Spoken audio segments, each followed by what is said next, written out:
चढ़ा आषाढ़ गगन घन गाजा, साजा विरह धुंध दल बाजा। घूम घाम घोरे घन हाय, सेत ध्वजा बग पात दिखाए। खंड बीज चमकै चहु ओरा, बुंद बांद बरसहि घन घोरा। उनई घटा अहि चहु फेरी, कंत उबारऊ मदन हो घेरी। दादुर मोर कोकिला पीयू, गिर बीजू घट रहे न जीयू। पुष्य नखत सिर ऊपर आवा, हों बिनु नाह मदिर को छावा। अद्रा लाग लाग भुइ लेई, माहि बिनौ पुहि आदर देई। जिन घर कंता तय सुखी, तिन गारों ओ गर्व। कंत प्यारा बाहिरे, हम सुख भूला सर्व। नागमती वियोग खंड का ये आषाढ़ वर्णन है। इसमें पंक्ति ये है कि जैसे घुमेले काले धौले बादल सैनिकों की भांति गगन में दौड़ने लगते हैं। सबसे पहले जनवरी फरवरी को ध्यान में न रखकर इसको भारतीय कैलेंडर जिसको कहते हैं, भारतीय संवत भारतीय ऋतुवर्णन के हिसाब से चैत वैशाख ज्येष्ठ आषाढ़ सावन भादव कुआर कार्तिक अगहन पूस माघ फागुन, ये चैत्र से शुरू होने वाले महीने को जायसी ने आषाढ़ से लिखा है। चढ़ा आषाढ़ गगन घन बाजा, तो इसका मतलब है कि आषाढ़ जब आया, जब आकाश में काले मेघ गूंजने लगे, तो विरह ने जिस तरह बादल लड़ते हैं ऐसे मन में द्वंद्व पैदा किया। सैनिकों की तरह काले काले बादल आने लगे।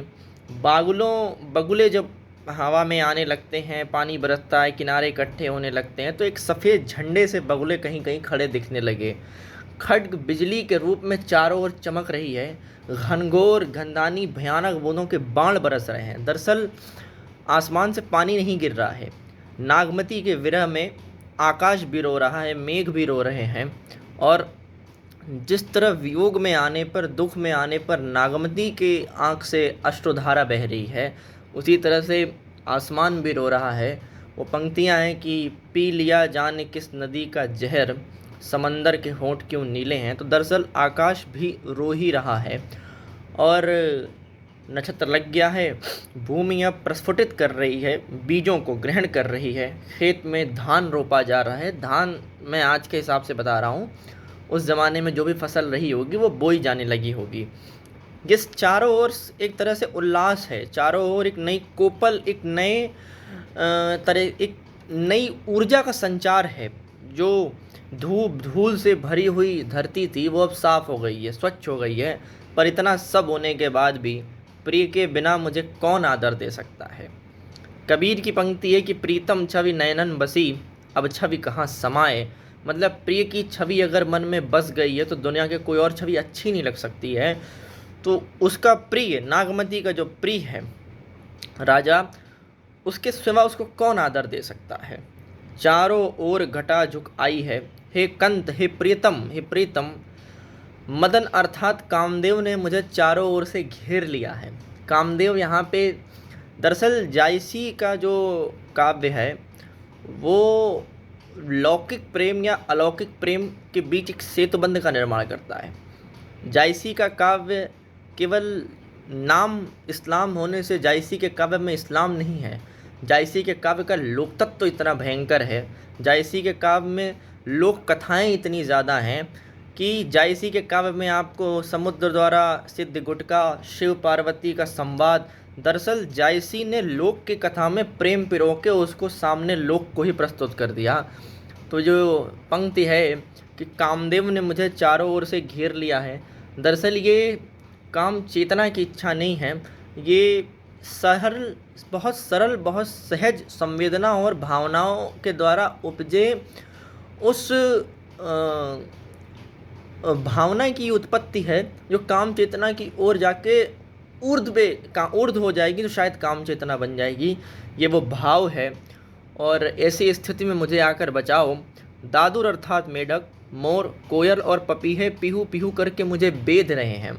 दरअसल व्यक्ति जब विरह में होता है तो किसी का अगर उसको स्नेह मिल रहा है तब तक तो ठीक है, अगर उसको शिक्षा मिल रही है तो वो शिक्षा उसको चुभती है। तो ऐसा प्रतीत हो रहा है कि अब घट में प्राण नहीं रहेगा, पुण्य नक्षत्र सिर के ऊपर आ गया है, अब शीघ्र ही आने वाला है।